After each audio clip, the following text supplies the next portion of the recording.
Yes. Wonderful. A wonderful Thursday evening up at Freak 24. If you're joining us for the very first time, welcome so much to the platform. Karibuni sana. Those ones who are joining us on social media platforms like X, YouTube, Facebook, Twitter. No, sorry, TikTok everywhere. Thank you so much for joining us once again for an amazing lined up football show for you guys. And wale wenye wanatujoin from other social media platforms like X, like Facebook, consider subscribing to Afrique 24 in order for anytime we have this football show, you get notified, you receive the notifications, so that you can be able to watch this show each and every time it happens on Thursdays, Sundays, and anytime there's a very big announcement from the world of sports.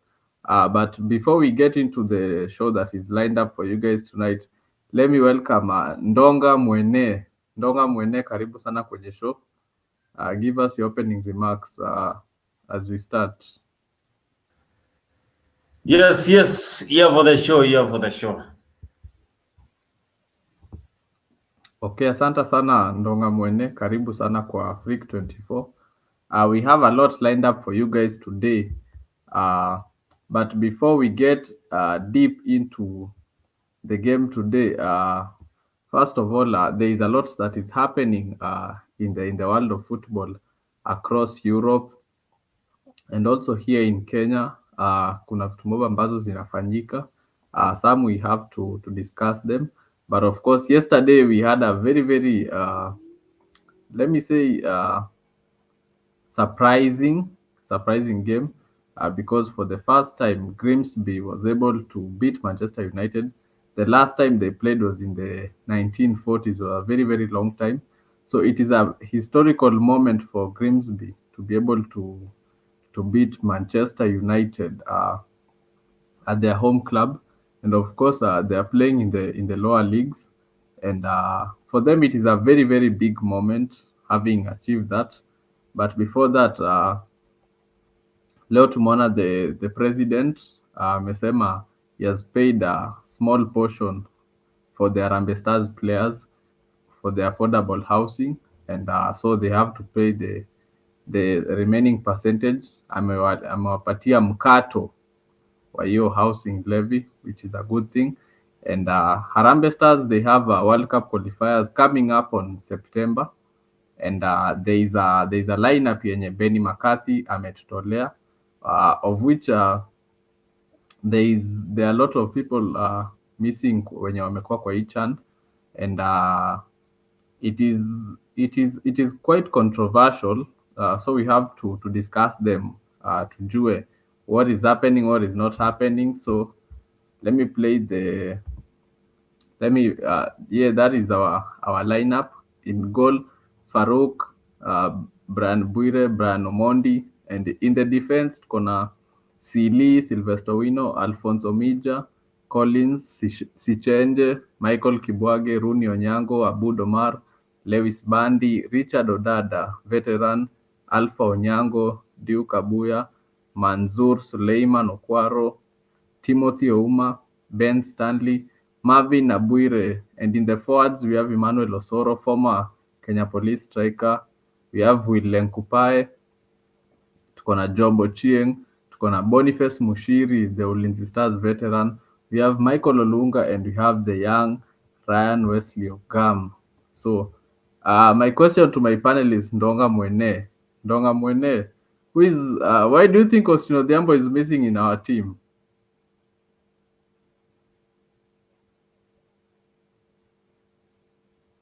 Hiyo ni decision ya coach. So coach decided to bench Austin Odhiambo. So we cannot question the coach. He's a gaffer. So Austin Odhiambo missing the squad, that's just okay. We have a lot of players. So the coach decided that maybe he was tired from Chan, then he should rest. We should not question the coach. So me, I will not question the coach. I'll say yes. Let the coach decide who is going to play for the national team. Okay, asante sana Ndonga Mwene for your remarks.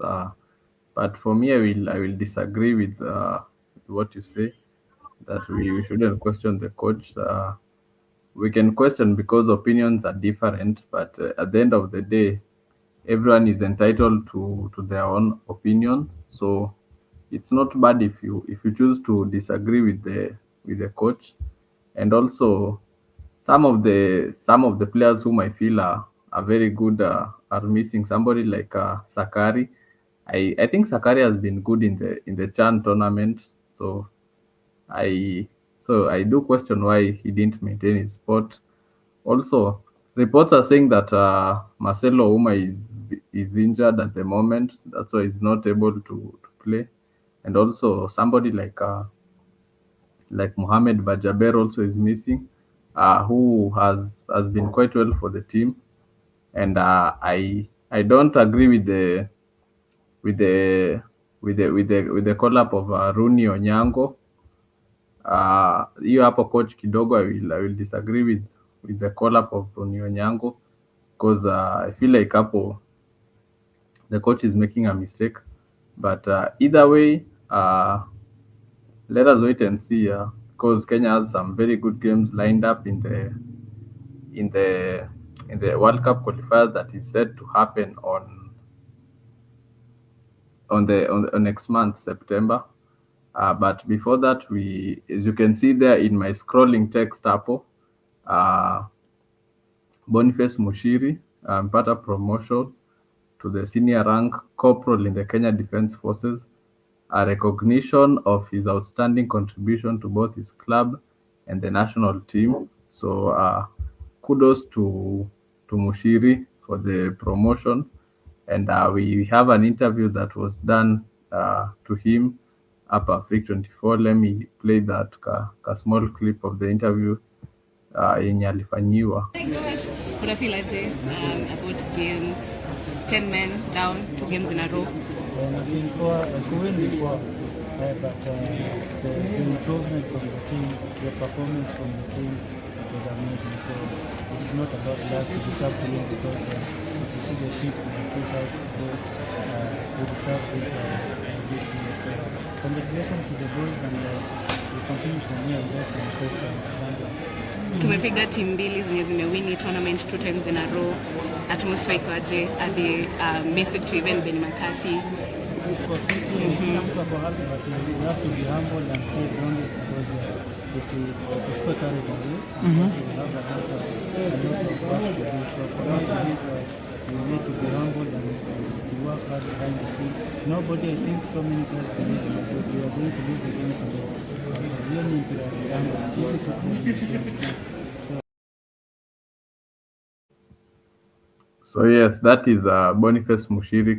Congratulations to him for the promotion he has received, and we wish him all the best in his playing time for the national team, and we hope to see him doing well in the national team. So kudos to him. So I will still question Benny McCarthy's choice of failing to call up Austin Odhiambo. Austin Odhiambo has been very, very good to the Kenya national team over the course of this Chan tournament. One of our standout players has been Austin Odhiambo. Austin Odhiambo may to represent very well. So I think it's very unfair for him to miss the call up to the national stage, and that's one of our standout players. So maybe he had a fallout with the coach, but Austin Odhiambo has been very, very good for us. So I will still question the coach's choice not to call him up. If you have differences, they have to be settled outside the pitch. If you have differences with players, you have to settle them so that when it's time to enter the pitch, not sorry. So if you have differences, they have to be settled outside the stadium or wherever, but differences have to be settled, and we have to put the country forward in order for us to be able to go forward. Uh, I'd compare this situation with, let's say, the time when Balotelli was still good for Italy. Balotelli has always had issues with coaches left, right, and center. But if there's one thing we do know is that Balotelli has been good. There was a time he was good for club, and there was time he has also been good for country. So despite him having issues, discipline issues, the guy has been brilliant on the pitch. And when you're going to war, you will need those people on your side for them to fight for you. So if Ben has issues with Austin, zikuwe settled nje ya pitch, and when it's hizo issues zisiletwe mpaka kwa pitch. So Austin needs to be called up, he needs to play, and he's doing quite well. So him not receiving the national team call up in a slow down his career. And so right now we are starting to see why Austin Odhiambo was not playing in the game versus Madagascar, and maybe he could have been the difference maker for Kenya in that tournament. Maybe he could have scored the spot kick that Omija missed. Naona, so hapo kidogo I feel like Benny kidogo umetuangusha, but I'd love to hear what the people love to say in the comment section. Niambie aje, I want to hear about you people's whether is it a hit or a miss him not playing Austin Odhiambo in the CHAN tournament. So we find out whether it's a hit or a miss. But either way, we wish Harambee Stars all the best in the upcoming World Cup qualifier that is set to play in September. I trust that squad can deliver, but let us wait and we shall see. Tutaona vile ambavyo kutakuwa. So we move swiftly to the sports that is happening outside of Kenya and happen in the England. Today the draw for the Champions League imefanyika, and after the draw has happened,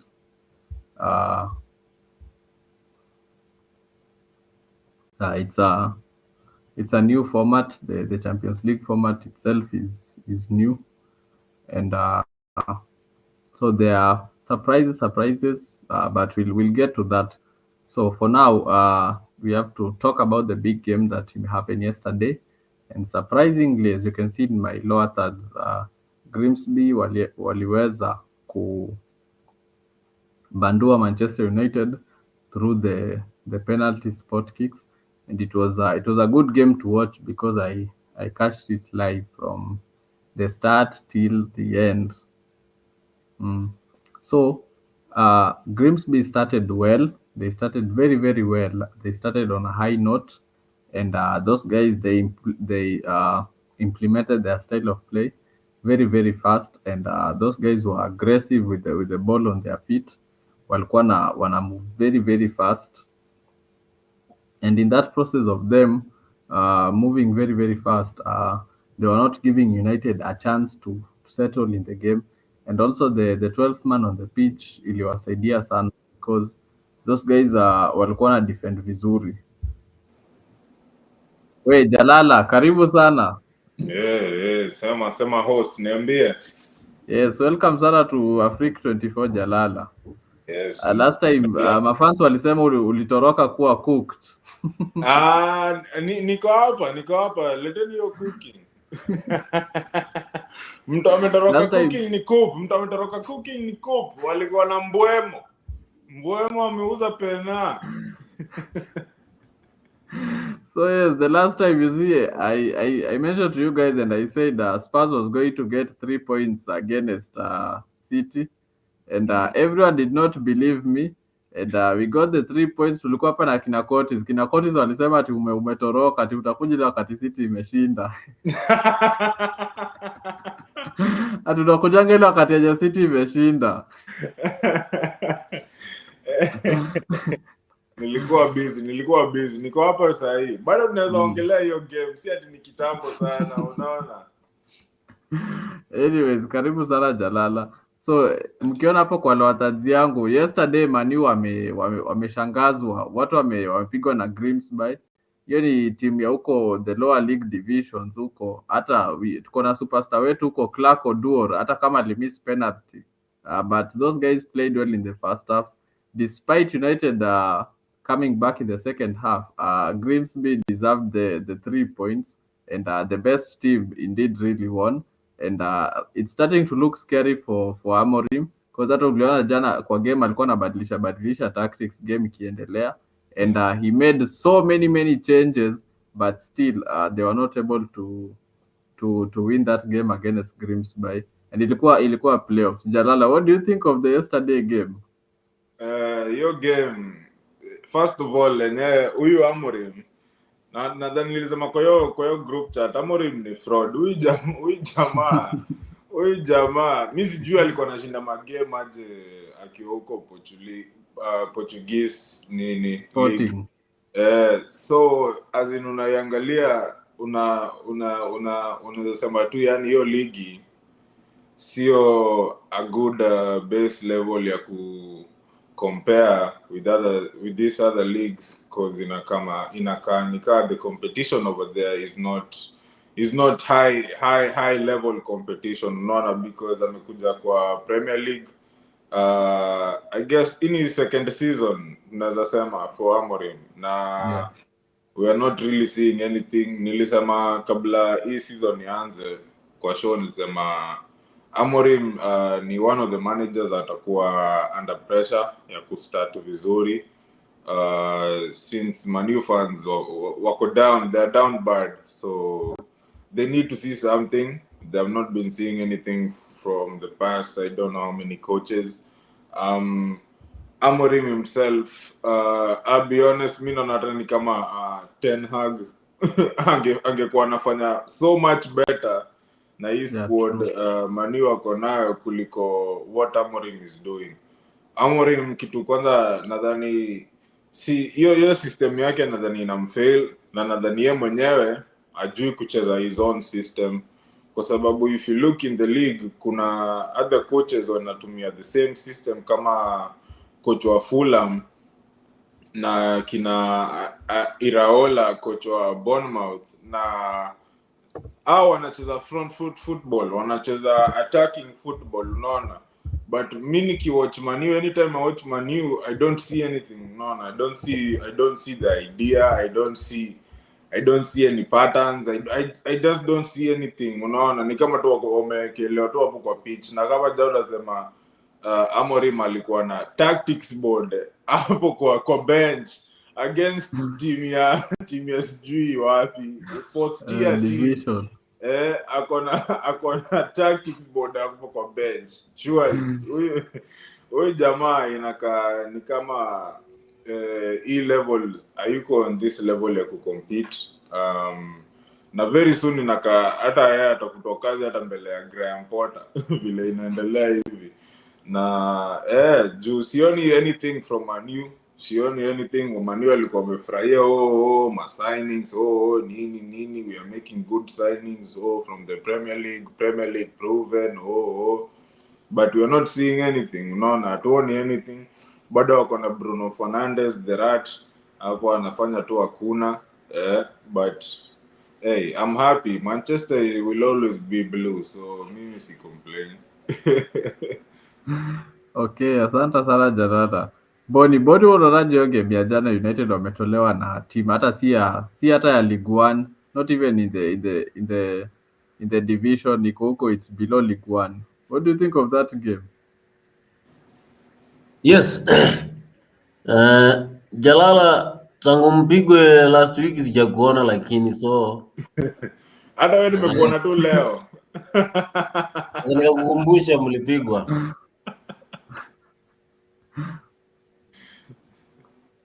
So Boni, what do you think of Jalala walipigwa? Nikampigia simu yangu hakushika. So hata Curtis alisema alipotea kwa mtandao. na hizo masaini zote walipigwa, so mimi hata sitambui. Delete the Manchester club Forget about it.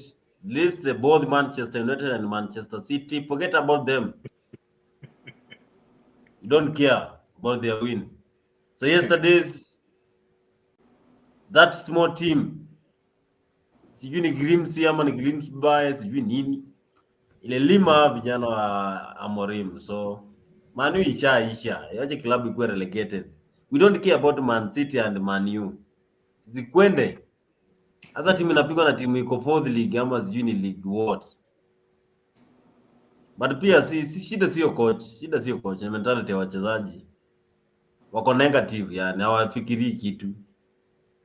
Na hiyo sani zote sijui Kunia anakuja kuflop, sijui nani wanakuja kuflop, sijui Sesko, sijui nini.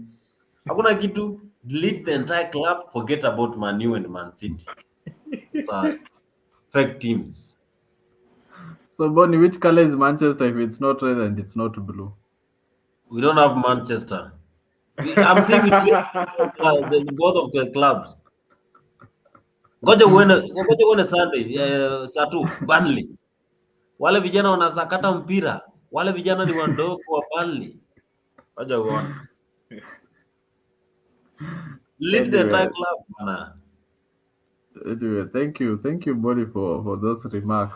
So apparently that the coach Ruben Amorim amesema Kobe Mainoo has to fight for his position with the likes of Bruno Fernandes, and that is a player who years ago was starting for England in the Euros, played well, and is somebody who won United the FA Cup against Manchester City, and is a bright young talent who has been coming up, but I feel like kuna injury moja au mbili yenye imemslow down, and right now he is being told to fight for his position with Bruno Fernandes, and he's also even at risk of missing out on a spot for England. So Jalala, what do you think is the best option for Kobe? Is it to leave United or fight for his position? Because as it stands, inakaa ni kama iko kwa plans za coach. Mi kama tu vile nimesema before, coach sahii vile naangalia Man U, naangalia ni kama tu huyo coach ako hapo is not good enough, na hajaonyesha anything to show he's worth the stress that he's causing with all these losing games. Vile alikuja alikuwa amesema nini vile alianza ati we will be, the storm is coming, something like that, the storm is coming. Hii storm haiishi, nikawa wamesha sink ndani ya hiyo storm, na sioni huko coach akiweza kuwatoa from where they are right now. They are on the road to play one game a week, na bado we are not seeing anything. We are not seeing anything from Manchester United. Kama nasidani na najua mafanzo wa Man U ni wale wanapenda English players, young English players. So hiyo story ya Kobe Mainoo kwanza inanishtua. Nilikuwa nadhani ni one of the talents, one of the very good talents from the academy. Nilikuwa na expect ataweza kupata position at least from the team, tuone what is about, what is able to show, the qualities that he has. But again, nadhani you coach tu ni ku misprofile players. Ni mwana ni kama anacheza sijui Mason Mount left wing back kama sijui wapi. Uko like msee unafanya ni Mason Mount mwenyewe hata sidhani kama anawahi cheza left wing back. So hizi decisions coach mwenyewe ana make sidhani zinamsaidia in any way, na yeye tena come out na kusema hata Kobe Mainoo ana compete for the position of Bruno Fernandes. Honestly, me personally nadhani Man U wanafaa ku move on from Bruno mi nadhani ni a very bad captain. Last weekend niliona miss penalty ati ref alimsukuma ati saka miss penalty. Kama unajua vizuri hauko in the right state of mind ya kuchapa pena, na wewe ni captain, usipatie mtu mwingine. patia mtu mwingine, juu ndo captain. Unafaa kujua kama unaweza handle hiyo situation at that time ama uwezi, na hiyo time his head was gone. Kama if your head's gone, patia mse mwingine atatake hiyo pena. Unaona, hata kujifikiria, fikiria team. Na Bruno Fernandes, naona hiyo pesa mani walikuwa wamepewa na Al Hilal, sijui 100 Dems, wangechukua honestly, juu ndo ingewasaidia kubuild team na nini, unaona. But as for what they have and for the coach kusema ati Kobe Maino atacompete na Bruno Fernandes, na mafans wa Mani wamekuwa wakiscream wataki Bruno kwa team, una confuse watu na unafanya watu wengine sasa, wale walikuwa na trust kidogo kwako, wako like umse hapana. So personally naona tu ikienda very badly, itakuwa sasa mafans wataamua kudecide ama body itaamua kudecide between Kobe Maino ama coach. Na honestly mi naona tu heri wafute coach kwanza. Wanahitaji kufukuza ujamaa ama unajaniaje, hata wasimfukuze, wamwache tu hapo, waendelee kufanya hii mambo wanafanya, juu hiyo ni less stress kwa watu kama sisi. So kama Pep Guardiola na Amorim, nani anafaa aende mapema? wewe utafika kwa Pep Guardiola, acha kusumbua. Lakini Amorim ana shida mingi, kwanza yeye ndo anafaa kuenda. So personally naweza sema kama ni Kobe Maino, honestly hata tukimpatia chance kwa hiyo team na huyu coach, najua tu first of all coach atamiss profile na hataweza kuona anything at the end of the day, na end up kubelieve, you know, this is another player, a young player mwenye hata end up ku reap the benefits of the seeds they sown. So ni kungoja na kuona itaendaje, but nadhani tu Amorim ndo the biggest problem kwa hiyo team, juu ma players these days na football these days has become very systematic na ma tactics mingi. So hata unaangalia Mani wametoa hapo squad 5 star, wameweka kila mtu mwenye anacheza game ya Premier League, wameweka kwa hiyo game ya watu wacheza 4th tier, sijui nani huko.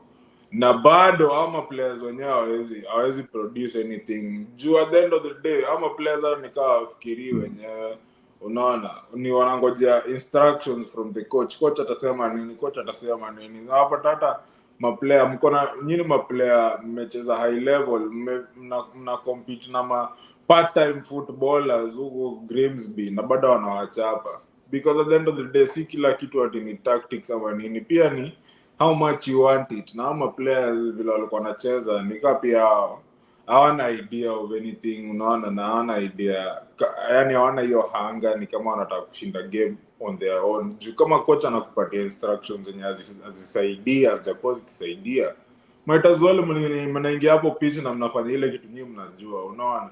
Lakini hata ukikoko pitch hakuna kitu anajua, unaona, because Mani hatuoneshangi anything different, unaona. So but mimi naweza sema Amorim anafaa kuenda. Kobe Maino akilive Mani wame lose a prospect, hata tumuita a prospect, a young prospect, na yeah, maybe it will be a loss to them, because at the end of the day Mani wanahitaji ku upgrade hiyo midfield yao, na if they lose a young midfielder, na wamebaki na kina Casemiro na kina Bruno kwa hiyo midfield, there's no hope for them, honestly. Sidhani kutakuwa na hope for Manu for long. Okay, asante sana Jalala.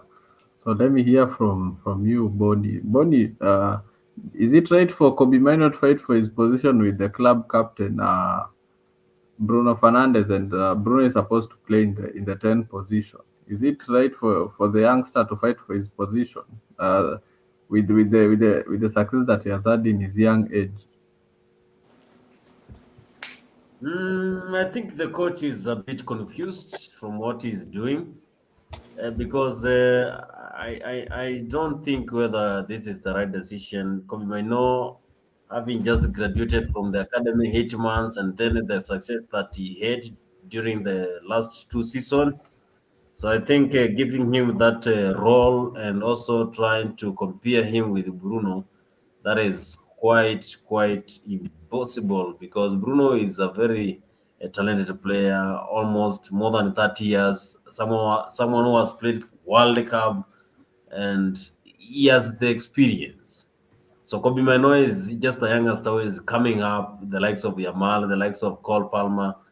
So giving him that role now, trying to compare him, absolutely Bruno will just be on the bench. Will keep him on the bench. But again, I don't know the reason why Amorim decided to do this, but this will contribute to this youngster going. And now we have seen Ganacho just a few minutes ago. He has joined Chelsea for more than 40 euros. So Man United losing those youngsters now, depending on the likes of the old players. I think the transition from Sir Alex Ferguson to the likes of Amorim, Moyes, I think Eric Ten Hag, it's embarrassing because this is a big club with with a lot of fan base.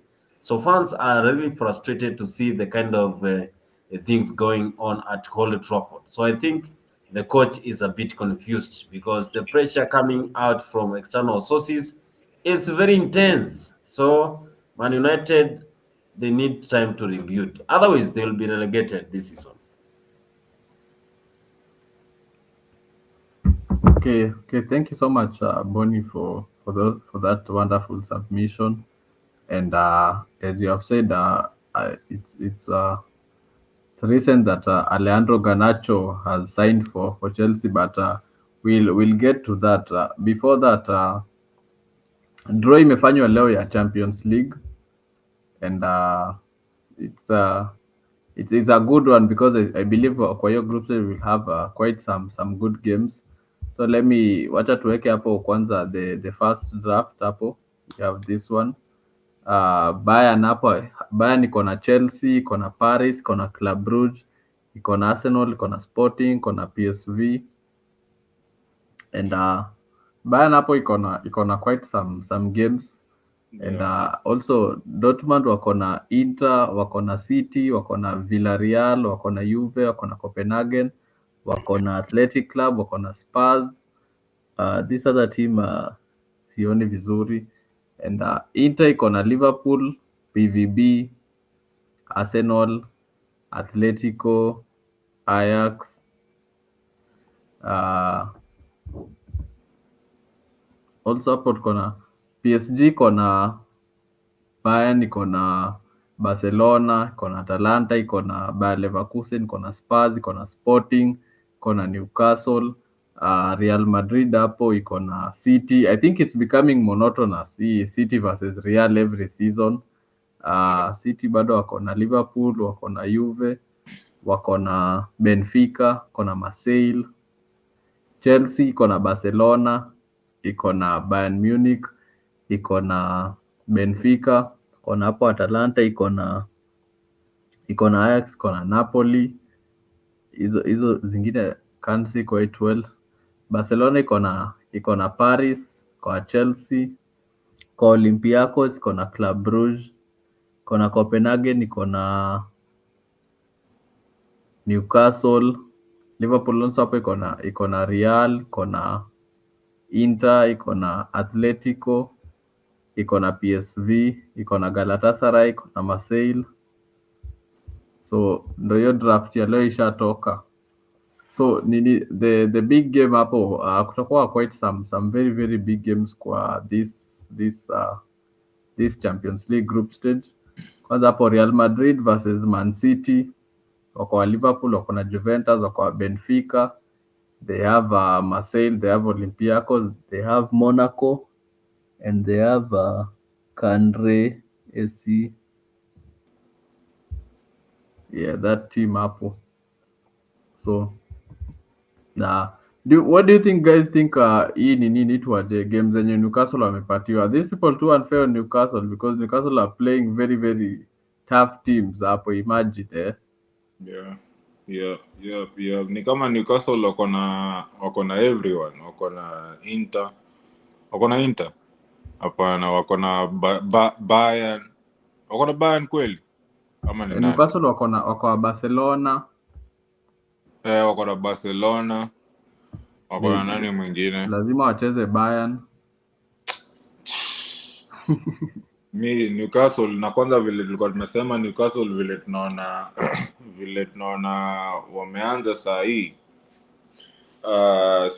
sioni much hope for Newcastle. Wanaweza push. I mean, at the end of the day, it's a very tough team, difficult team to play against, tough team to beat.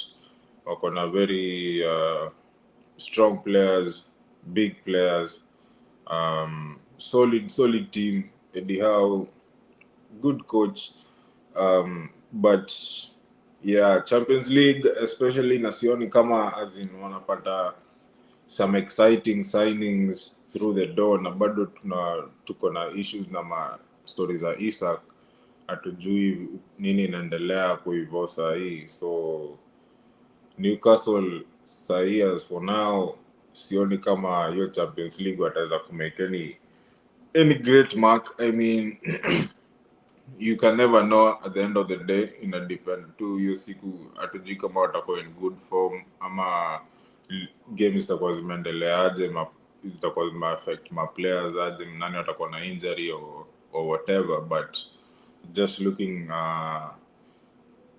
through the paper, on paper itakuwa a difficult season for Newcastle. Itakuwa a very difficult season for Newcastle, but hopefully wataweza ku do something, ku qualify to the next round, maybe watasaidia hiyo English quarter. But yeah, Newcastle sahi, unless they get some good signings through the door with the teams they have to play against in the Champions League, itakuwa tough, na bado wako na ligi ya kucompete. So yeah, sidhani itakuwa a very easy season for them. So yes, actually, acha nisome nini hapa. They have Barcelona, they have Paris, wako na Bayer Leverkusen, they have Benfica, they have Marseille, they have PSV Eindhoven, they have Athletic Club na Union Saint Gillois.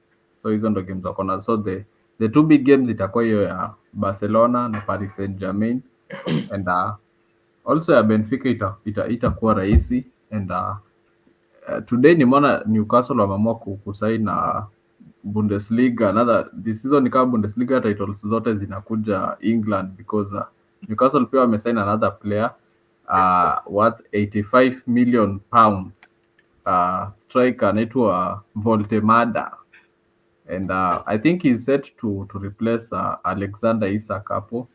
So maybe it's high time sasa wa release Alexander Isak, because they have found a striker.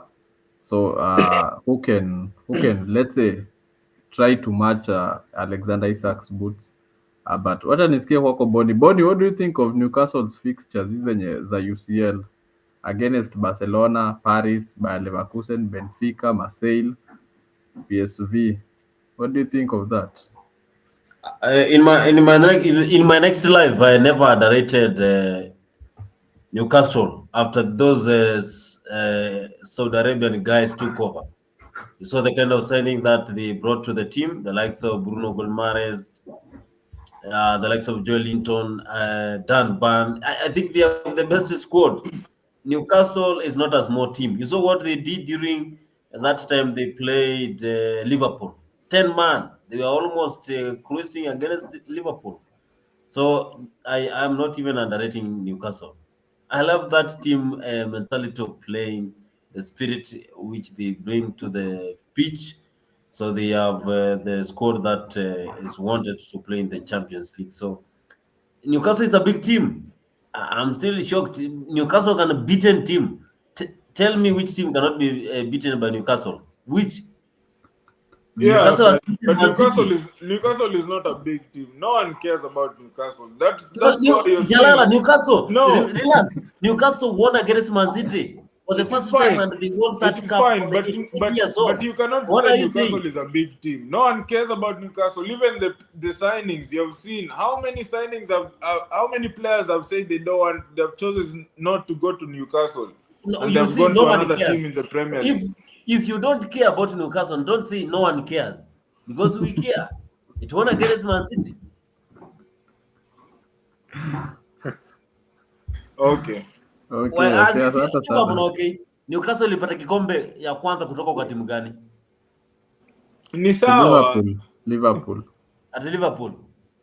Si last season walichukua EFL, they beat Wachapa Liverpool. Liverpool final. Walipiga Liver, wakapiga nini timu nyingine?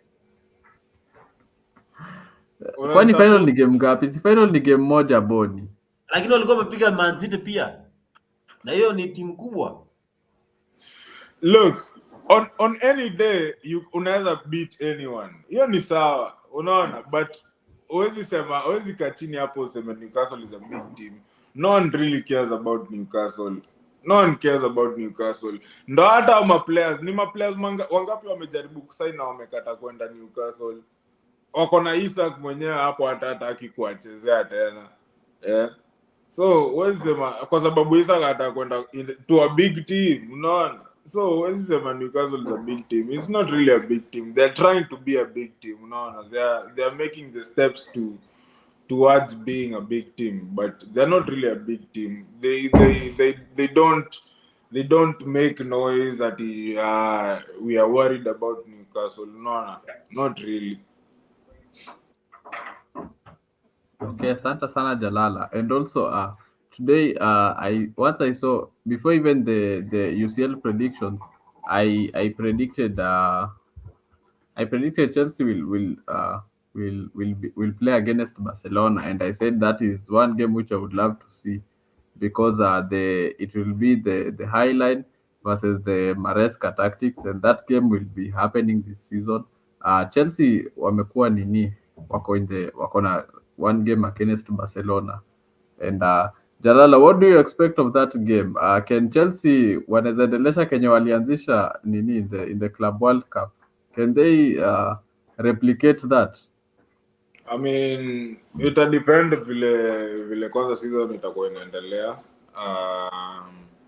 Kama mtakuwa mmeshika form na mtakuwa mnacheza vizuri, but at the end of the day, looking at what Chelsea have been doing, how they've been playing in the Club World Cup, wamecheza against PSG. They have been able to come up with something out of from playing with these big teams. Walicheza against PSG vizuri sana, walikuwa all over them, so I'm expecting kama ni Barcelona na highline ya Barcelona, it's going to be very interesting to see. I mean, pia Barcelona wako na very good players at the end of the day, si ati wanacheza tu highline na there's no quality on the pitch. They have a lot of quality all over the pitch and on the bench, so itakuwa a very good matchup, especially since Chelsea wamecheza na PSG na wameweza come out. It will be very good because ukiangalia Champions League unasema maybe Barcelona, PSG, hizi ndo teams una expect zitakuwa towards the quarter finals, semi-finals, the finals. So ukiangalia team kama hizo, kama ukianza kujicompare na team kama hizo na hizo ndo team unataka kuchapa kuplay against na already umeshinda PSG, then you look at Barcelona, you're like, tukipata hii Barcelona na tunaweza prove something against them, then maybe unaweza come out on top kama mtapatana in the finals or anything. But kama tuliona last season pia Barcelona walianza Champions League na PSG wote walianza, yani walikuwa tu shaky all over, but Hansi Flick towards the after like 2 months 3 months Barcelona walikuwa na more over almost everyone, walikuwa moving the ball very well. Nilikuwa na expect wata do something last season in the Champions League, but unfortunately hawakuweza.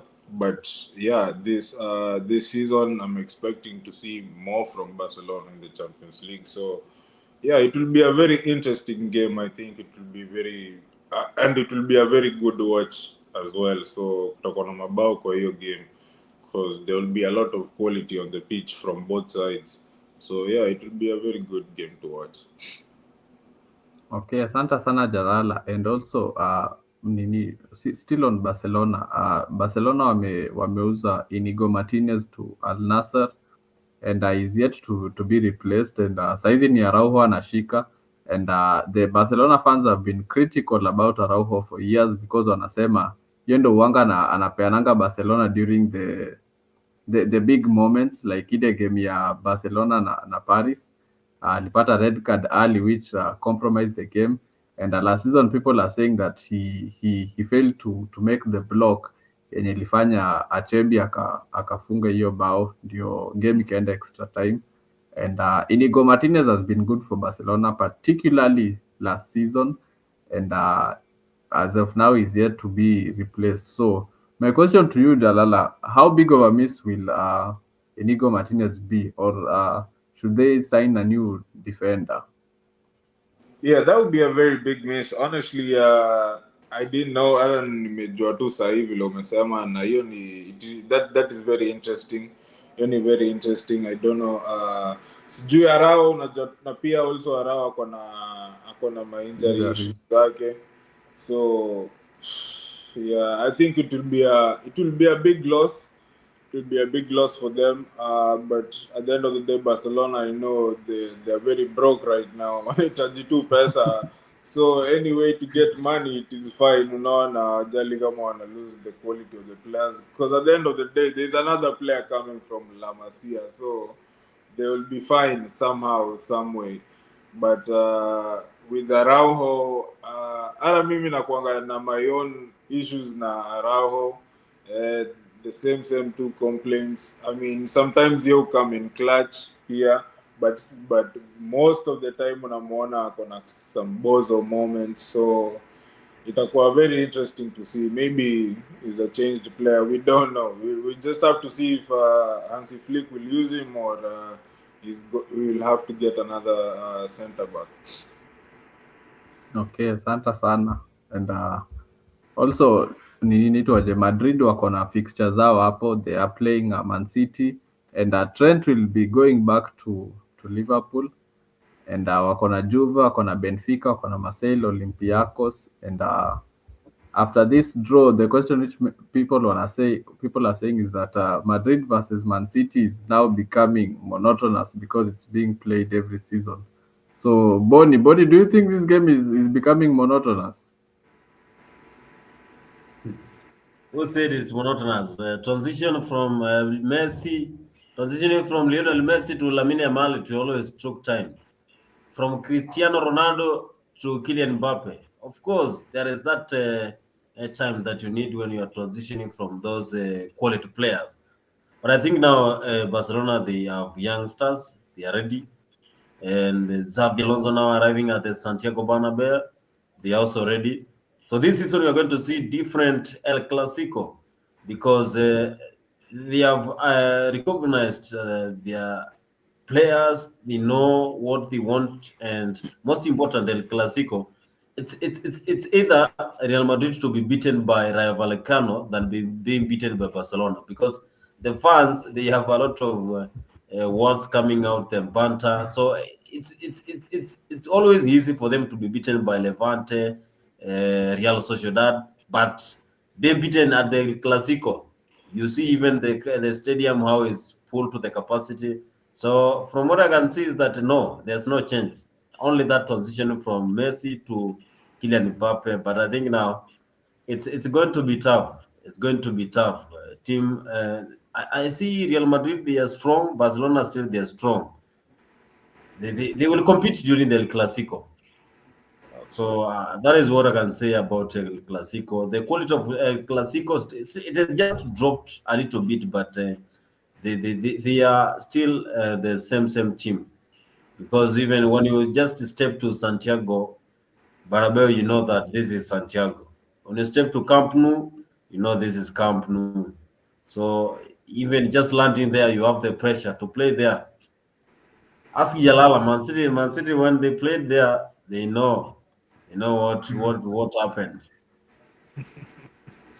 You also know what happened when we played with Real Madrid when we were playing with them like they are little children from the playground. When they were not even able to touch the ball for almost the whole of the first half. Are you sure you can do this to them right now? Hey, on a good day, I'm telling you we can. This Real Madrid team, honestly, I don't like Real Madrid. I've never liked Real Madrid. Never. I'm more of a Messi guy, so I've always been Barcelona all the way.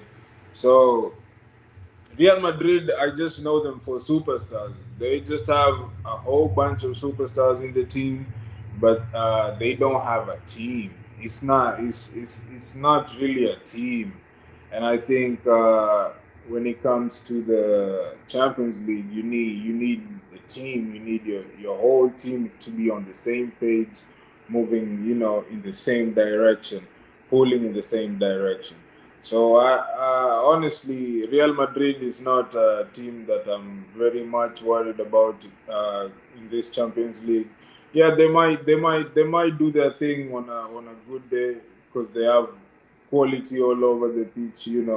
And sometimes Mbappe will come up with something, will just take the whole game by himself, or Rodrigo would do something, or Valverde out of anywhere, and they got Courtois in the back. So it's just like, yeah, they have quality all over, but I don't think they are just a very good team. And Xabi Alonso, yeah, he might be getting sacked soon because I don't think he's going to bring any Champions League to the Bernabeu. So, and Real Madrid, they feed on the Champions League. Feed on the Champions League, not even the league, because the league is just Barcelona just taking all over. But Real Madrid, if they don't win that Champions League, I'm telling you, Xabi Alonso will be fired next season. So you, Jalala, you're confident this season City can beat Real Madrid because last season kidogo you guys mulikuwa na rough patch. So this season, are you confident playing against Madrid? I'm not so confident because I'm not confident in the coach. I'm confident in my team, but I'm not in the players. But I'm not confident in the coach because I'm not seeing something exciting. And I'm looking at the back over there. We have Trafford. Yeah, he's not Ederson. He's not Ederson with the feet. So it's not the same. He's not as composed as Ederson.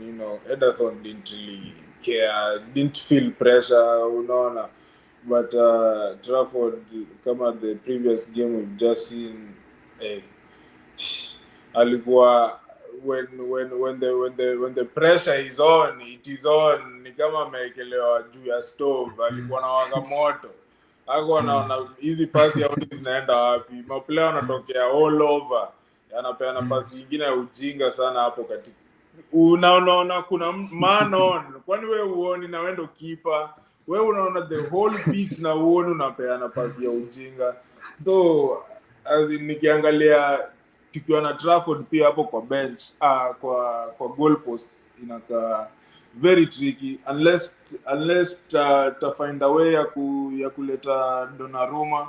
Tukiwa na Donnarumma, like I said before, tukiwa na Donnarumma nini kwa team, I'll be more confident because nikiangalia defense yetu ndo naweza sema hiyo ndo kitu inatucost as now. Honestly, I don't understand why Pep Guardiola is not using the young defenders. Kusanov is there. Kusanov is very very fast, very fast.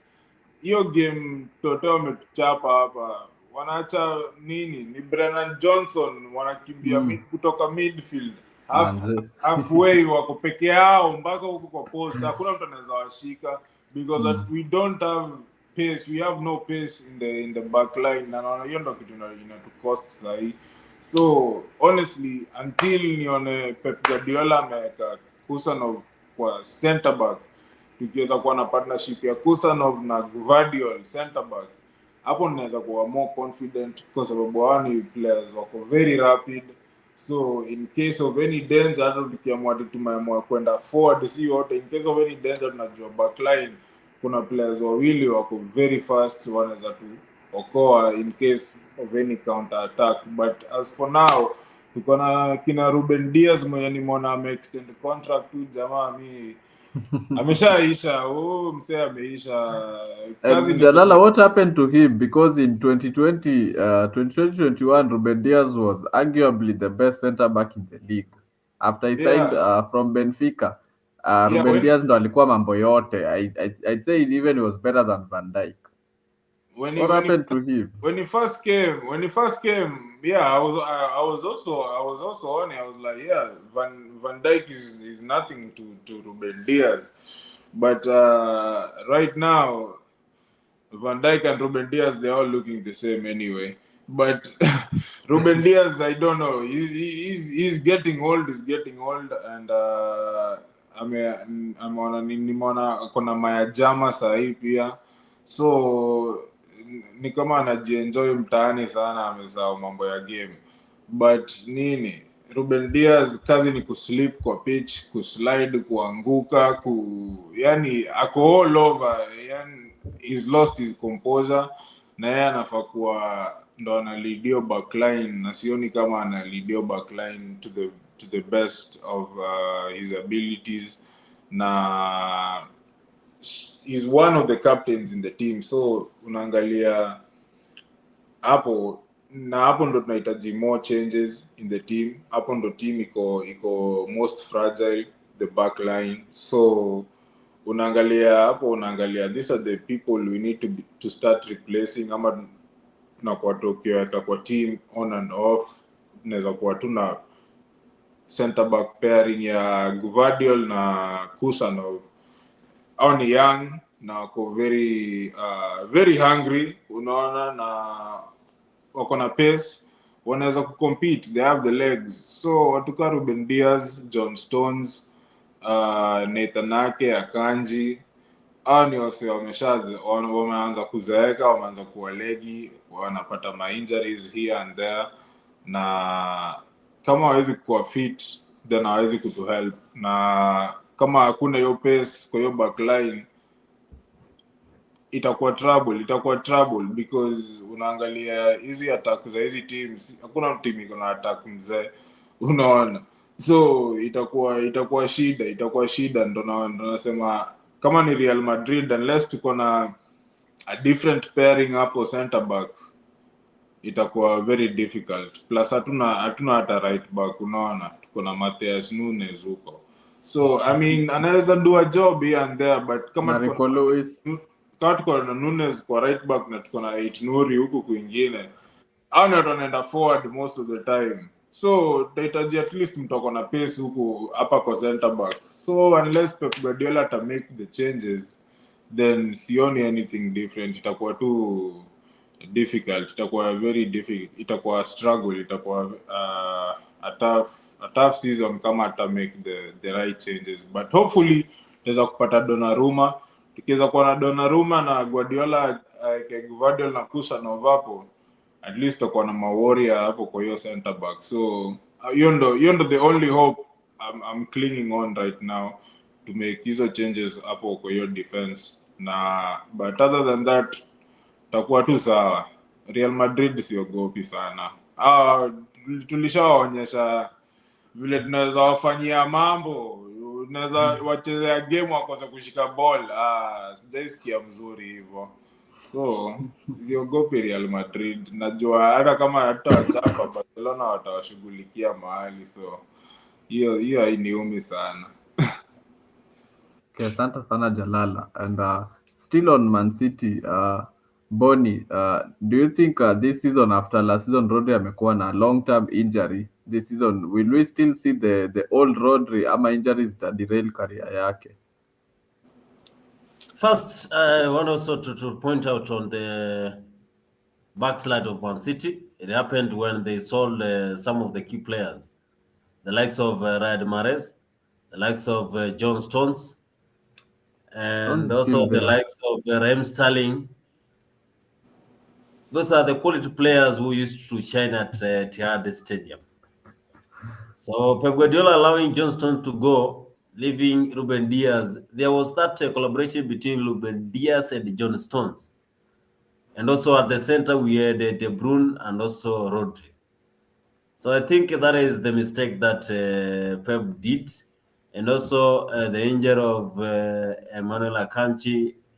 And I've seen also Akanji is leaving. So I don't know what is happening at Man City, but maybe we are used to it, to them. Money just is something that can just come and go.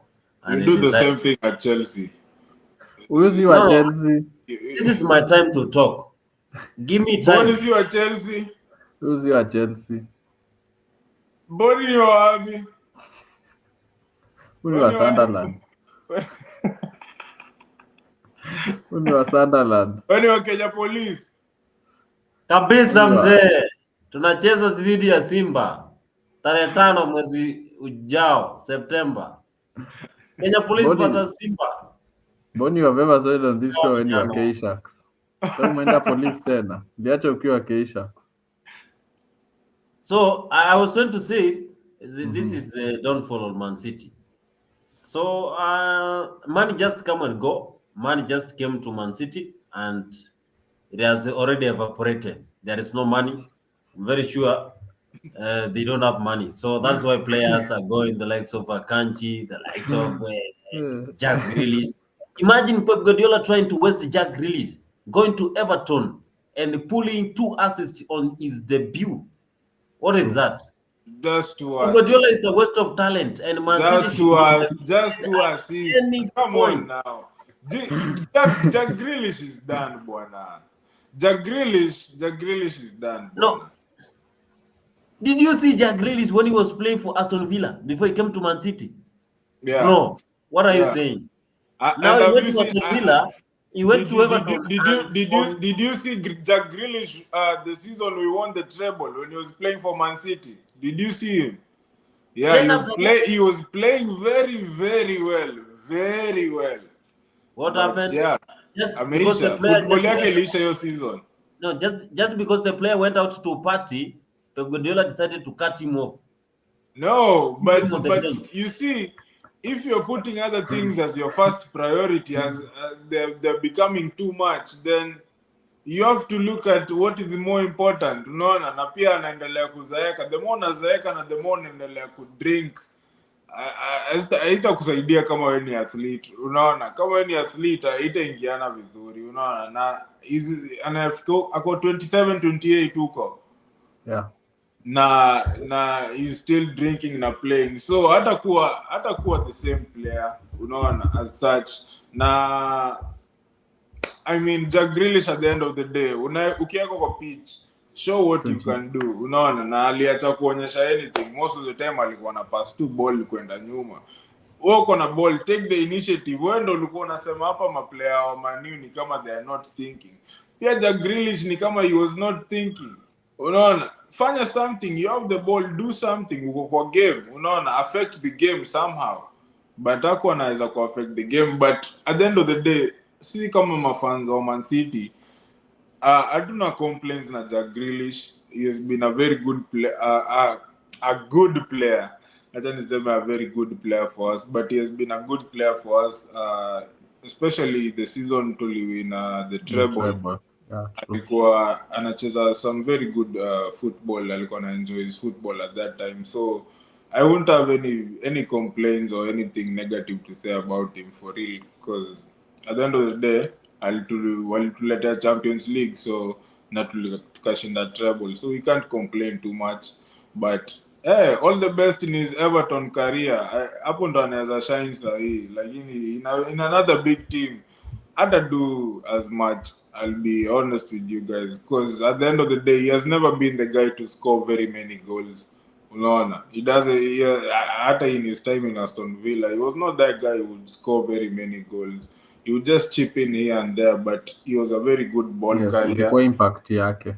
He had Unaona. an impact in either creating chances or there was just a way he was finding which he could cause a mess to the opposition, which made him very outstanding. Yeah, he was just a threat. He was just always a threat. When he had the ball, you just know he's a threat. But all the best in his Everton career with his 2 assists for now. Yes. So nini weekend kona game, so I before we close we have to do some early predictions, and I have a chat here with me hapa. And of course, the big game weekend, Liverpool versus Arsenal, but we'll get to that. For now, let us do some quick predictions. So, game week 3 fixtures hapo, the early kickoff hapo tuko na Chelsea versus Fulham, and London clubs inapatana, and we saw what Fulham inakuanga a very very difficult team, more so for teams like Chelsea, hata watu kama Arsenal. Fulham causes trouble to those London teams, and weekend tuliona hiyo walipiga comeback against United, and they played quite well. What do you think? What do you guys prediction yenu ni gani? Chelsea versus Fulham, Stamford Bridge ali kick off. Ali kick off. 2:30 Kenyan time. Hiyo naweza sema Chelsea 2-1. Chelsea 2-1. Boni, unaonaje Chelsea versus Fulham ali kick off? The current Chelsea, talking from a fan base and also talking from what I've seen, this current Chelsea is going to win everything. So any team that is going to face that team, they are not lucky.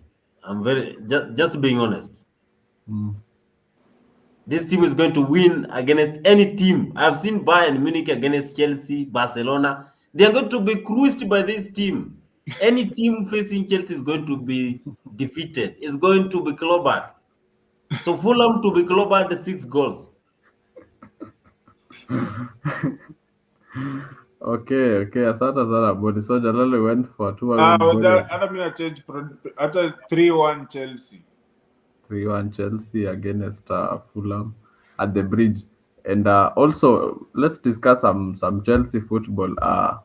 This season, the super center back Levi Colwill amepata injury and is yet to be replaced kwa hiyo position yake is the best because the coach anasema is good in progressive passing, left-footed center back. So, do you guys think Chelsea should sign another centre back that right now that Levi Colwill will be sidelined for quite a while? Jalala, should they sign another centre back ama waendelee na kina Tosin na kina Achiampong? Mnaweza endelea tu nao. Mmesign watu wengi sana. Bado mko na Chalobah.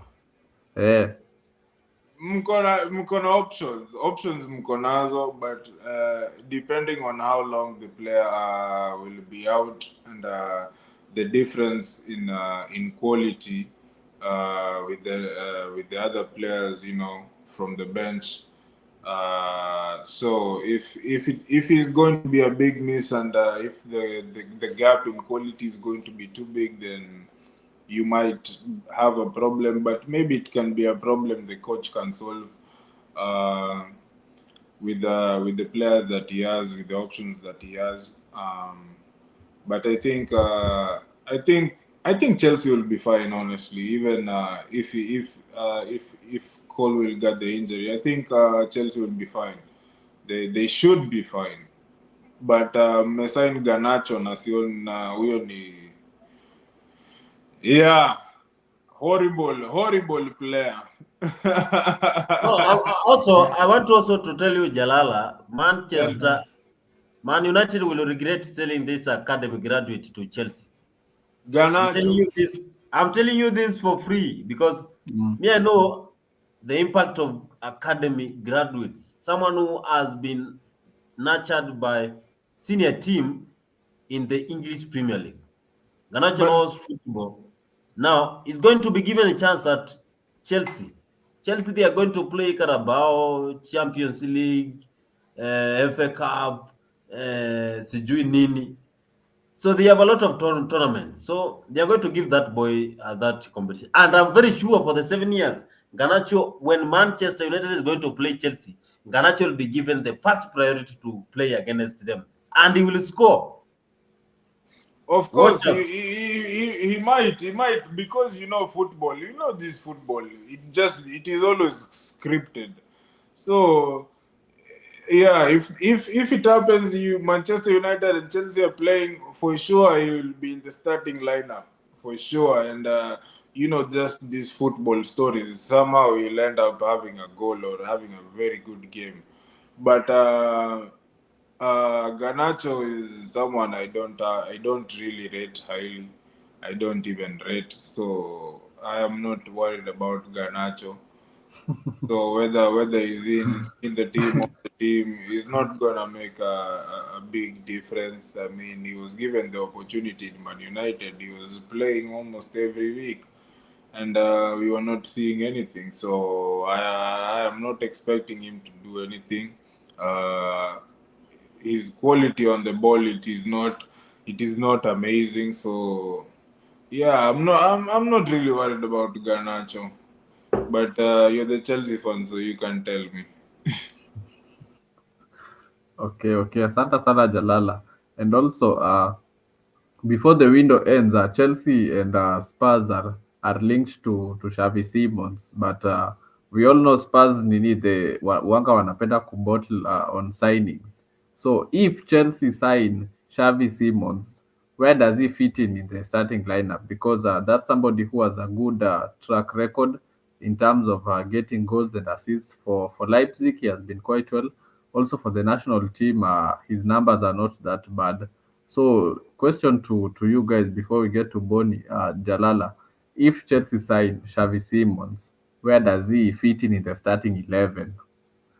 Xavi Simons is a good player. He's a good player. I think he'll probably play the number 10. But I don't know who's playing your number 10. Is it Cole Palmer? So yeah, Xavi Simons, he will probably play in the number 10. If not the number 10, I think he can also do a job in the 8. But yeah, he's a good player. I mean, in the national team, I'll be seeing him producing a lot, uh, as well in Leipzig. So I'm expecting if he that's some more quality to the team. If you sign him, that's adding more quality to the team, or to the bench, and just giving the coach more options for him to pick from. And yeah, it will be something interesting to see, honestly. I mean, Xavi Simons, João Pedro, Cole Palmer, Esteval. This is crazy. This is crazy. Too much Okay, quality. yeah, yeah. Boni, what do you think of Chelsea signing Xavi Simons? Vile umesema sasa hizi they will be unbeaten by all the teams. Wakiongeza Xavi Simons sasa. Also, I think they are now. If they sign Simon now, they are full to play for the next 4 years without signing any player. They are full to the capacity. They have a lot of players, and I don't know, but I'm very sure these are American owners. The American owners, they are more of profit oriented than football oriented. So they are more focused to making profit. Tell me why they are giving those players those 7 year contract, and at the end of the day, they have released many players, the likes of Aselmino, the likes of Kani Chukwema. They have released the likes of Onguchuku. A lot of players they have been released from the squad. Sterling is not there. A lot. I like the idea, but still I don't like what they are doing because sometimes it's really demoralizing when it happens to you as a player getting those treatments, being benched anyhowly. Nico just came from Villarreal, and after being given some seasons, although there were complaints that he did not impress, so he has been left out of the squad. He's still in the squad, but time to play is not there. So I don't like that. But still, I think they have enough players. Xavi, top talent, top midfielder, and he has the right capabilities to play for Brinch. And now, basing that he is a young player, he has those tactics to play. So I think if they sign Xavi, because it seemed like Xavi wants to join Chelsea. So I think after now they signed Garnacho. I think now they don't need to sign anyone.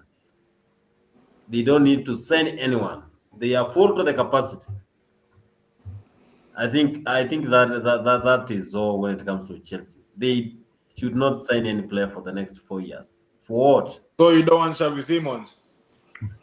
I think I just said Xavi he should just join, but again that should be the last signing that is coming out of that team. They have a lot of players, a lot, unless they want to waste players like Man City. Yeah. Okay, asante sana Boni. So let's continue with the predictions. And Manchester United versus Burnley, Saturday, Saturday kickoff, 5 p.m. Kenyan time. And after tomorrow, what Grimsby imefanyia United, can Burnley do the same away at Old Trafford? Jalala, what is your prediction, Manchester United versus Burnley? I just have. I wanna go against Manchester United just because it's Manchester United, but I wanna be realistic as well. So Manchester United versus Burnley, I would say 2-1. 2-1 to United or Fulham? 2-1 to Man United. 2-1 Man United. Boni, unaonaje hiyo game United na Burnley prediction? I said it when we are starting the show here.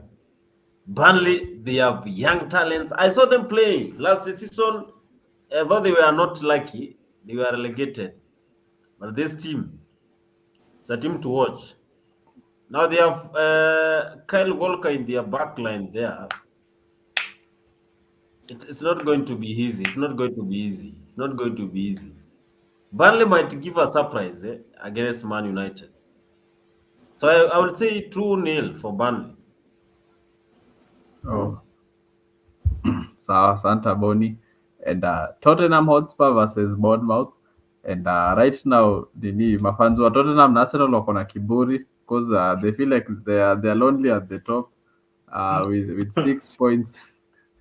And Thomas Frank ameanza poa, and here in the 3 games zenye amecheza against Paris and against City and against hiyo team nimesahau ya kwanza they played against, he has made some tactical changes kwa hizo game tatu, but they missed out on signing Eberechi Eze, who would be a very very good signing for them, but as it stands Thomas Frank amekuwa na start poa to his Tottenham career as a manager.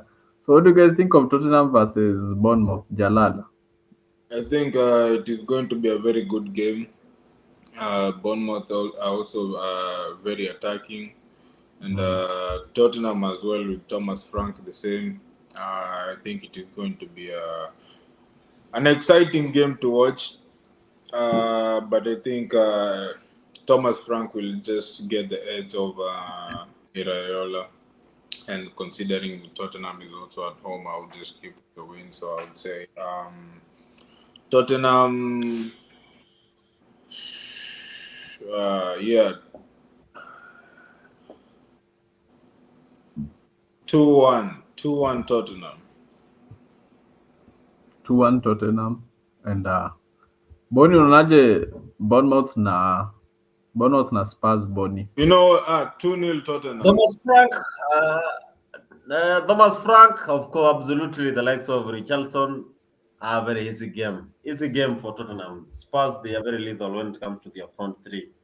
Despite losing a son to those American clubs, I think now they are ready to play. The likes of the likes of Robinson, Richardson, and they're good. So Bournemouth, they are not going to have easy time. Spurs to win 2-0 against Bournemouth. Okay, asante sana Boni.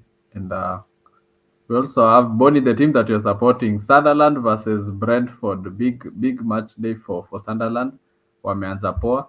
And I'm hoping Sunderland can survive this season after the brilliant game in Yamachapa West Ham 3-0. I'm hoping Sunderland can fight for a place to play in the Premier League next season.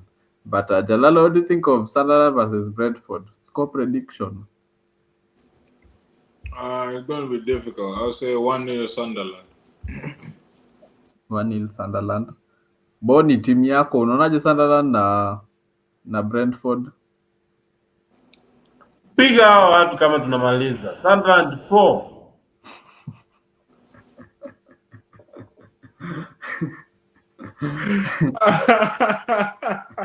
Wewe vile tulitandika wewe unacheza na hiyo timu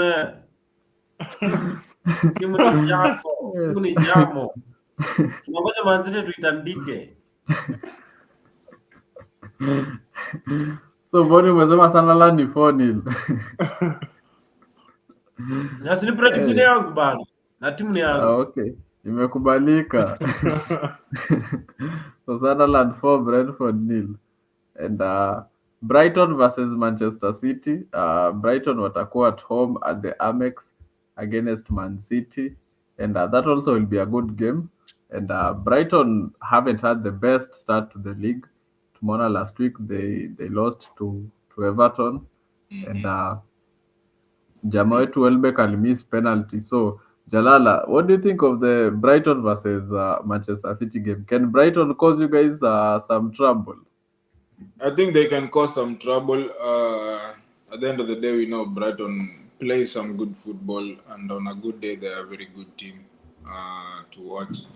But I think our quality will just outshine them.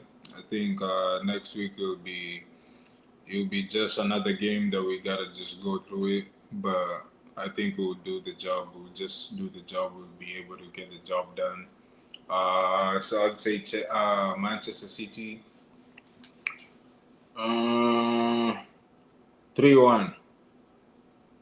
3-1 win for City at the Amex. And Boni, unaonaje Man City versus Brighton? What is your score prediction?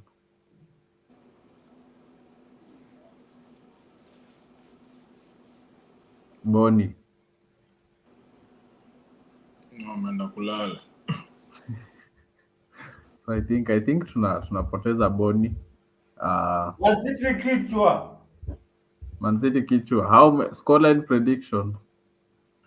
Man City inapiga hiyo timu. Kwa hiyo timu kuna hasira saa hii. Unajua pia unaangalia game iliyopita walichezaje. So Pep Guardiola hataka hiyo ufala tena.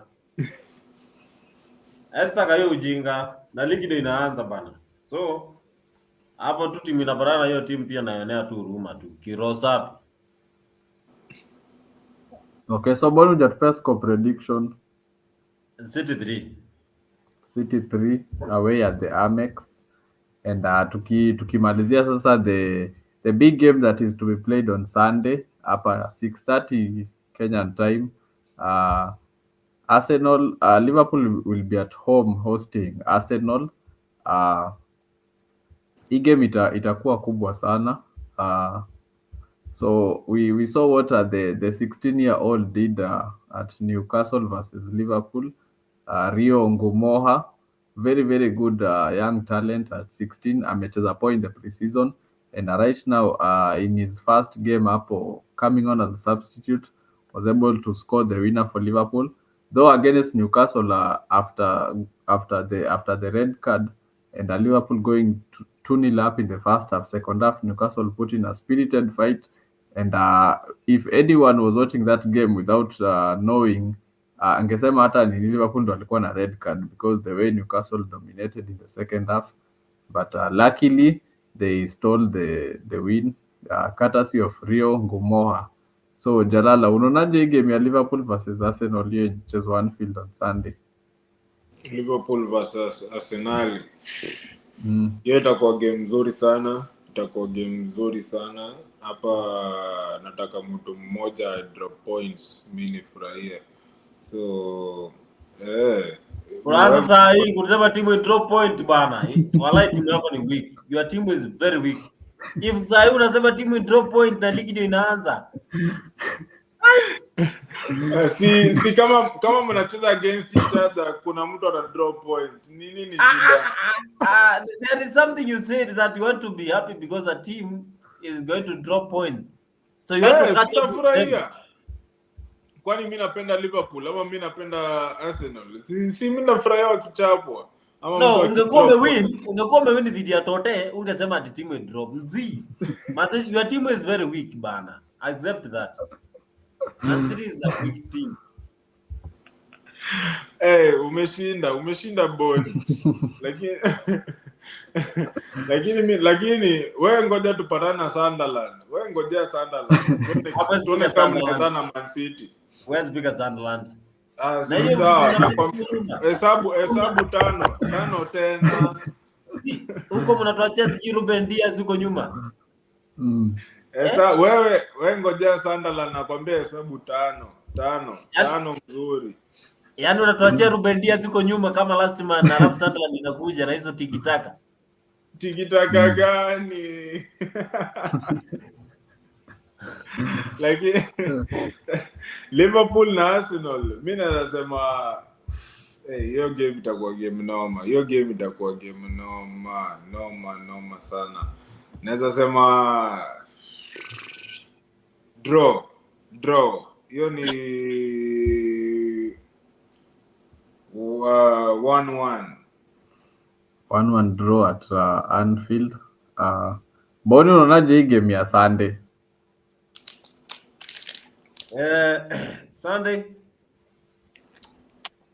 Sunday I think Liverpool wanabisha sana, lakini full time score 1-1. Okay, 1-1. Me will go with a 2-2 draw at Anfield. I reckon kutakuwa na there will be goals galore huko. So 2-2 is my score prediction, though inaenda hata high kwa 3-3. But I don't see a winner huko Anfield. But either way, we shall see, and we will be here to analyze the game ikifanyika on Sunday. So we have come to the end of today's show. Thank you to everyone mwenye to join from Facebook, X, YouTube, and even TikTok. Thank you guys for joining us once again for this amazing show hapa ya Dimba, whereby we get to discuss football that is happening in the country, outside the country. Venye nimesema, when the new season starts, we'll have our own show for the lovers of the Kenyan football. Tutakuwa na show ingine kando. Outside this one will be strictly for football in Europe, and we will have one for the Kenyan football team. But with those few words, tumekuja to the end of today's show, and before nifunge, let me give my panelists a chance watupatie their parting shots. Jala, tupatie your parting shots, tuambie kwa nini FPL wewe si wa kwanza. Naambia inaitwanga hii ni marathon sio sprint. Nimeona nyinyi mshashangilia nyinyi na mafans wengine wa Arsenal wanajijua walikuwa nadhani hata wameshinda trophy, walikuwa number 2, hata sasa wako number 2, walikuwa hapo number 2 kwa hiyo ligi mpaka wakatuma screenshot na mko number 2 sasa hivi. Tawaambia hii joto mko nayo hii ndio kuanza tu. ndio kuanza. Actually mimi hata ndio after nilisikia hivi Cotty said she was second, I went to check and then I realized she wasn't even second. She wasn't, kama hiyo namba 2 ilikuwa V1s. Si ndio hiyo ile tu ati ligi imepanda hivi, mtu ashafurahia amepewa kikombe. Kweli wapole, ndio nimesema it is a marathon not a sprint. So mimi naongojea huko in the end, nakwambia hamtanishika.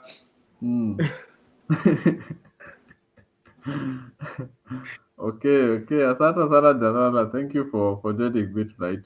Bonnie, give us your parting shot, tuambie kwa nini uko kwa FPL League.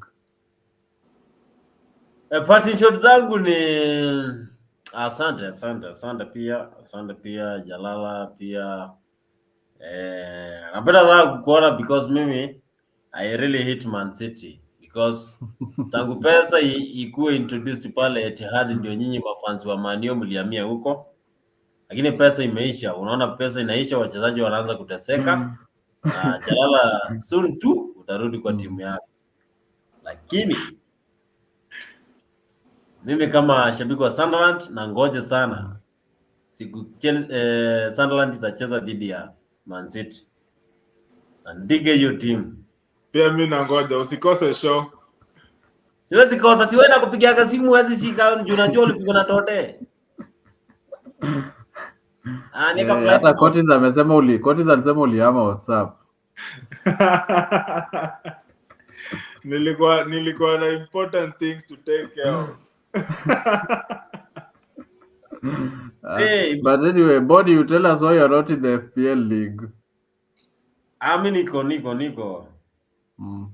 Mimi sitaki hizo banda za huko sasa mimi naokotanga nje so most of time, so huko sitaki mama.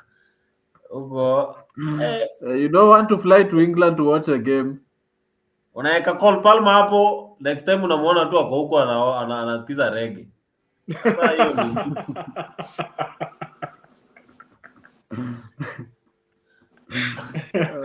nilipata kwa PL yangu anacheza reggae.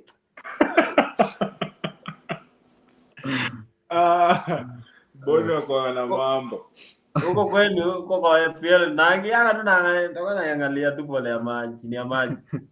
Barani season ikiisha kila mtu apeane point zake. Anyway, okay, asante sana Body thank you for those remarks, and thank you once again you guys for joining me for tonight's show. Tukutane Sunday after the Liverpool versus Arsenal tukidiscuss. Hopefully by then Arsenal people and United watakuwa kwa this platform. What are you saying, bana? We have CHAN 2024 final, Madagascar versus Morocco at Kasarani National Stadium live. Morocco watashinda, lakini shout out to Madagascar kwanza for that. Unasema Morocco itashinda? Madagascar. Wacha washinde. Mimi siwezi Madagascar ndo mafala alitutoa, so siwezi takuona wakishinda anything. Jo hapo nikiona wameshinda anything then nitakuwa nafikiria hiyo ingekuwa ni sisi. So nataka kuona tu hawa kichapa. Actually hata ni Boni this CHAN kwanza wanatupima because I am so furious when I see CHAN wanatuletea Tizuchu anakuja kuperform for the finals. How is Zuchu performing for the finals huku Kenya and we have people like BN as in I make sense. Fan base aje. Diamond nini tu aje. Even Diamond is big. Afadhali hata walete Diamond, but how are you bringing Zuchu to perform for Kenya? Diamond huwezi mpatia 10 million. Huwezi mpatia 10 million. Ule unajua pia na unaangalia price. Diamond kama 1 second tu hivi atakuitisha 100 million utafukuza mashabiki ama si basi tulete BN, do you have our own? Mbona BN asiperform hiyo CHAN? Ana fan base. Ati ana fan base. Yeah. Ai Boni. BN somebody who is performing outside Africa. Ana fan base. At sasa huwezi mkompea na Zuchu sasa ni nani Boni? Ama unaona Jalala. Zuchu anaperform aje CHAN na tuko na BN. Yeye akiingia pale ataimba ngoma gani? Ataimba ngoma ngapi? Mingi sana. Ngoma zake zinajulikana ni 5 peke yake. Gani? More than 5. Kama Hao watu wanafaa waweke mtu wetu hapo. Mimi sijui Zuchu nini. Zuchu anakuja kuteremsha ngoma, si wameka safara. No, tunataka Bien ndo anafaa kuwa na headline the show because Bien right now is the biggest artist in Kenya. He Zuchu was anakuja given kuperformia that nani? Bien, unajua what happens in CAF, CAF, they don't act as if they are trying to favor someone from different region. So Bien was there during the CHAN 2024 draw at Moi International Sports Center, Kasarani. I was there. So he headlined the CHAN 2024 draw. And any artist who was there, he was not given this chance. So they tried to give another chance to someone else. So that is why we don't have Bien, because he was there in the CHAN 2024 draw. Go and check. Alikuwa pale KICC. Na si basi wangepatia Toxic aimbe. No, they tried to consider. Mbona tuzimbe backbenchers kwa finali? No, check it. This is an international competition. Even FIFA president will be there. Gianni Infantino will be there. Wanafaa weke Patelo hapo. Patelo Radi. That is the reason. That is the reason we are told. That is the reason that our East African music, that is our Kenyan music, will not be competing in the international world, because huwezi niimbia pale uniambie ushai lamba lolo na Gianni Infantino ako pale. No. So we need someone who has a music that aligns to the theme of this year CAF CHAN 2024. Huyo ni Zuchu boni. Huyo ni Zuchu ndio ako nayo. No, Zuchu unajua music zake hazina sasa hakuna shengi hapo. Atakuja imbe ngoma zake tu ziko sawa, waliba na Diamond collab mostly nini. Alafu aachilie. Safara apige zake pale. Alafu aachilie. Lakini sasa hapo utaleta nani? Unataka kuleta Bodox Gang. Tuko na Nikita Kering. Si Nikita Kering yako ama Nikita Kering hawezi imba. A lot of things mzee. Kama Kenya ilikuwa fine na CAF. Na hata president hakuongea. Sasa wewe ndio unasema ati ulete Bien. Hiyo CAF ni kubwa sana kuliko hata nchi mzee. Kweli. Kwani CAF wanajua Patelo? Hawajui. Huyu Patelo ni nani? Lakini hiyo mi body I still there disagree. Kwani hata ili wangeleta Mbosso aimbe Power. Sasa Zuchu of all people. Na tuko na backbenchers huku Kenya, tuko na Brooklyn Boys. Ndani ya S class. Manze. Wanatuangusha bwana. Wewe ndo sikiza Bodox Gang na huko ati Odio Moranga. Ndio sasa. Kudoboda vitu dobodobo. Anyway guys, tukutane Sunday.